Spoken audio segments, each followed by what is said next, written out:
দেখো তোমরা আনসার শিটে বিভিন্ন ধরনের সেন্টেন্স লেখো, লেখার পরে তোমার মনে হয় এগুলো ঠিক লিখেছো, অথচ যখন তুমি চেক করতে যাচ্ছ তখন দেখলে যে স্যার ওখানে ক্রস চিহ্ন দিয়েছেন।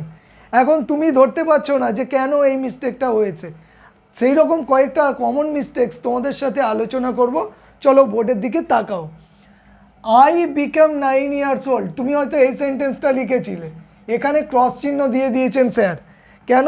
ওটা ভুল। এটা হওয়ার কথা কি আই টার্ন 9 years old, এইটা রাইট সেন্টেন্স হওয়ার কথা। পরেরটাই লক্ষ্য করো, আই লিভ ইন ইউএসএ, তুমি হয়তো লিখেছো আই লিভ ইন ইউএসএ, তখন কিন্তু এই সেন্টেন্সটার ক্ষেত্রেও ভুল হবে, কারণ I live in the USA হবে। ইউএসএ হচ্ছে ইউনাইটেড স্টেটস অফ আমেরিকা, ঠিক আছে, অনেকগুলো স্টেটের সমষ্টি, এখানে দা বসাতে হয়।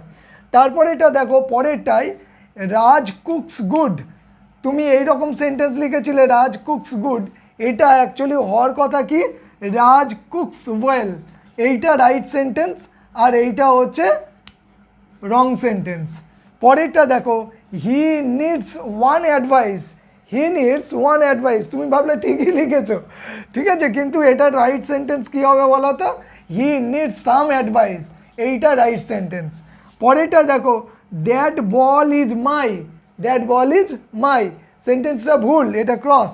এইটার ক্ষেত্রে দেখো দ্যাট বল ইজ মাইন, ওই বলটা হচ্ছে আমার, আর এই আমারটা হচ্ছে কি পজিটিভ প্রোনাউনের উদাহরণ। তো এইরকম কমন কয়েকটা মিস্টেক তোমরা করে আসো আর বাড়িতে এসে ভাবো যে তোমরা ঠিক করেছো। এগুলো নেক্সট বার থেকে আশা করি তোমরা আর ভুল করবে না।